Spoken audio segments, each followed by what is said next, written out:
আসসালামু আলাইকুম বন্ধুরা, আজকে আপনাদেরকে নিয়ে আসলাম মালচিং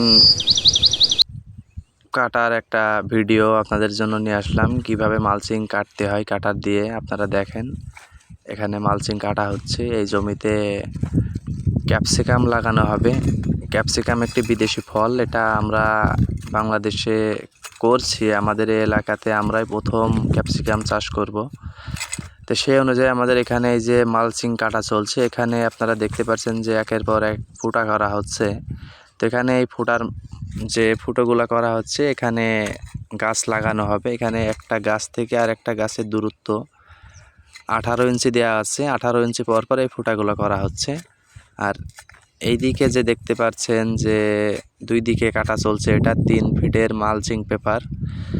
এই 3 ফিটের বেডে 4 ফিটের মালচিং পেপার ব্যবহার করা হয়েছে।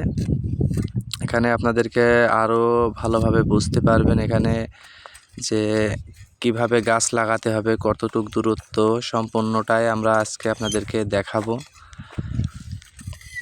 আর যারা মালচিং পদ্ধতিতে চাষাবাদ করবেন তারা অবশ্যই এই মালচিং কাটার ব্যবহার করবেন, তাহলে আপনাদের এই ফুটো করাটা অনেক সহজ হবে। অনেকে স্টিলের গ্লাস দিয়েও করে। এই যে আপনারা দেখতে পাচ্ছেন এখানে ফুটাগুলা, এখানে এই যে একটা ফুটো থেকে আর একটা ফুটোর দূরত্ব দেয়া আছে 18 ইঞ্চি। আর ওই লাইন থেকে এই লাইনের গাছের দূরত্ব দেয়া আছে 27 ইঞ্চি। আপনারা এইভাবে এই ক্যাপসিকাম, মরিচ যারা করবেন তারা এই দূরত্বে লাগাবেন, 27 ইঞ্চি এই গাছ থেকে ওই গাছ, আর পাশাপাশি 18 ইঞ্চি পরপর এই ফুটাগুলা করা হবে। আর এখানে মোট আপনারা দেখতে পাচ্ছেন অনেক জমি মালচিং করা। এখানে আমরা 1 একর জমিতে পুরোটাই মালচিং পদ্ধতিতে চাষাবাদ করছি। আপনারা দেখেন সামনে